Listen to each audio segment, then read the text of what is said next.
Hello दोस्तों, स्वागत है आप सभी का आपके अपने यूट्यूब चैनल स्टडी सप्लाई में। आज की इस वीडियो में हम आपका जो नबी का गणित का पेपर हुआ है आज 3 जनवरी को, उसका पूरा सॉल्यूशन देखेंगे। तो देखिए यहाँ पर 75 नंबर का आपका पेपर आया हुआ था, ये निर्देश दिए थे तो ये आपने पढ़ लिए होंगे। ठीक है, अब आपका पहला क्वेश्चन था सही विकल्प चुनकर लिखिए। ठीक है, तो 1/2 + 1/3 का मान, इसका करेक्ट आंसर क्या था 5/6। जब आप इसको सॉल्व करते तो कितना आता 5/6। दूसरा था 20 माइनस और -12 का मान होगा जी, माइनस माइनस अंदर हो जाएगा तो प्लस हो जाएगा, और 20 और 12 कितना हो जाएगा 32। तो इसका करेक्ट आंसर 32 था। फिर था 20 का 1/5। तो ये कैसे निकालना था, आपको कुछ नहीं करना, का की जगह सिर्फ गुणा लगाना था और 1/5। 5 से 20 में भाग दे तो कितना आ जाता 4। इसका करेक्ट आंसर था 4। ठीक है, घनाभ के फलकों की संख्या, घनाभ में मैंने बताया हुआ है आपको कितने फलक होते हैं, 6 फलक होते हैं। ठीक है, उसके बाद देखो यदि p बराबर 2 हो तो p² + 4p का मान होगा। देखो p की जगह आपको दो रखना है, तो p² यानी 2 का स्क्वायर 4 हो जाएगा, और यहाँ पर 4 और p की जगह 2, 4 दूनी 8, 8 और 4 कितना होता है 12।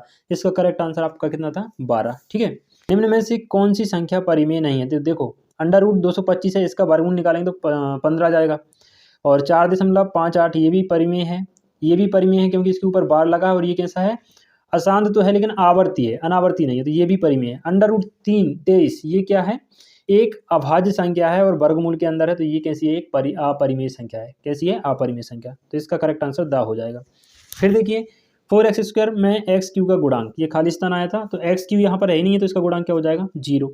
एक घात वाले बहुपद को क्या कहते हैं, रैखिक बहुपद कहते हैं। 1000 बार मैंने आपको बताया हुआ है क्या कहते हैं, रैखिक। ठीक, बिंदु 4, -3 चतुर्थांश में कौन सी में है, देखो x प्लस का होता है फोर्थ में, और बाय माइनस का होता है फोर्थ में, तो ये कौन सा हो जाएगा फोर्थ चतुर्थांश, या आप लिख सकते हैं आप चतुर्थ। तो ये था आपका चतुर्थ, यहाँ मैं लिख रहा हूँ चतुर्थ में।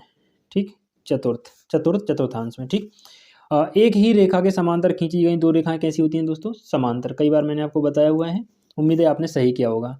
एक समबाहु त्रिभुज का प्रत्येक कोण, ये तो मैंने बेटा क्लास में 1000 बार बताया हुआ है, 60 होता है। प्रत्येक समबाहु त्रिभुज का प्रत्येक कोण कितना होता है 60। ठीक, पाइथागोरस प्रमेय किस त्रिभुज में लगती है, आप सभी जानते हैं समकोण त्रिभुज में। तो उम्मीद है सभी ने सही किया होगा, किसी ने गलत नहीं किया होगा।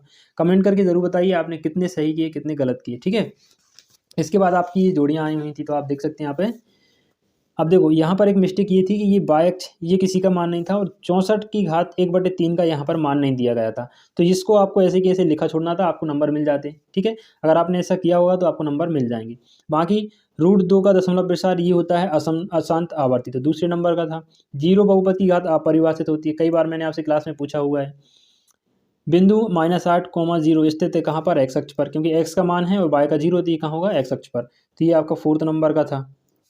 फिर दो पूरक कोणों का योग कई बार बताया हुआ है, 90 होता है। त्रिभुज जिसकी दो भुजाएं समान हो, कौन सा त्रिभुज होता है, समद्विबाहु। ठीक, ये आपको ऐसे कैसे लिखा रहने देना था। ठीक है, फिर आपके एक शब्द में और एक वाक्य में उत्तर आए थे। दो परिमेय संख्याओं के मध्य कितनी संख्या होती हैं, तो ये अनेक होती हैं, अनंत होती हैं। कितनी होती हैं, अनंत। रामू की वर्तमान आयु x है, 5 वर्ष पूर्व उसकी आयु कितनी, अभी x है, 5 साल पहले कितनी हो जाएगी x - 5। ठीक, 0.25 और 0.4 का गुणनफल, इनका आप गुणा करेंगे तो कितना आ जाएगा 1.00, या फिर इसको सिर्फ 1 भी लिख सकते हैं। ठीक, -3, 1, 4, -2 को बढ़ते क्रम में लिखना है। बढ़ते माने पहले सबसे छोटा, फिर उससे बड़ा, फिर उससे बड़ा। तो सबसे छोटा क्या है इसमें, -3, फिर -2, फिर 1, फिर 4। ठीक, इस तरीके से आपको लिखना था। दैनिक जीवन में बेलन का एक उदाहरण लिखिए। देखिए तो इसमें आप कोई सा भी एक उदाहरण लिख सकते हैं, जैसे गैस का सिलेंडर भी एक बेलन होता है। ये जो पेन आप देख रहे हैं, अगर अपन इसमें ऐसा ही ढक्कन लगा दें, है ना, तो ये भी एक बेलन के तरीके का हो जाता है ना। तो इसमें आप पेन भी लिख सकते थे, आपने जो भी लिखा हो सिर्फ बेलन का होना चाहिए। रोलर भी लिख सकते थे, है ना, तो पेन लिख दिया मैंने यहाँ पे। एक वर्ग की भुजा 6 सेंटीमीटर है, तो परिमाप क्या होगा। अब देखो वर्ग में 4 भुजाएं होती हैं, वो चारों बराबर होती हैं। क्योंकि एक 6 है तो 4 का परिमाप कितना हो जाएगा, 6 चौक 24। तो इसमें आपका आंसर था 24। ठीक है, उसके बाद देखिए निम्नलिखित के लिए सत्य सत्य लिखने थे। समांतर चतुर्भुज के सम्मुख कोण बराबर होते हैं, ये आपका सही था, है ना। बिंदु 4, -3 एक्स अक्ष पर स्थित है, नहीं, ये एक्स अक्ष पर स्थित नहीं होगा। ठीक, एक बिंदु से होकर एक ही रेखा खींची जा सकती है, ये भी गलत है, क्योंकि एक बिंदु है, आप इससे कई सारी रेखाएं खींच सकते हैं, है ना। कितनी भी रेखाएं हम एक बिंदु से होकर खींच सकते हैं। यूक्लिड जो थे मिस्र देश के निवासी थे, ये सही बात है, मिस्र के ही थे यूक्लिड। ठीक, रैखिक समीकरण 2x - 5y = 7 का केवल एक हल होगा, ये भी गलत है, अनेक हल होंगे। ठीक है, और 3√2 × 2√3 का मान 6√5 होगा, ये गलत है। देखो 3 दूनी 6 हो गया, लेकिन 3 दूनी 6 अंडर रूट में भी आना था, तो ये गलत है। ठीक, इस प्रकार से दोस्तों आपके जितने भी बहुविकल्पीय प्रश्न आए थे मैंने सबका हल यहाँ पर करवा दिया है। उम्मीद है आपको सारे क्वेश्चन समझ आ गए होंगे। बाकी ये रहे क्वेश्चन आंसर, है ना, इनको आपको खुद सॉल्व करना था। अगर मैं यहाँ पर सॉल्व करवाऊंगा तो काफ़ी ज़्यादा टाइम लग जाएगा, है ना। तो ये तो उम्मीद है सबने सही किए होंगे। कमेंट करके जरूर बताइए दोस्तों आप कितने प्रश्न करके आए हैं, कितना पेपर सही करके आए हैं, मुझे कमेंट करके जरूर बताइए।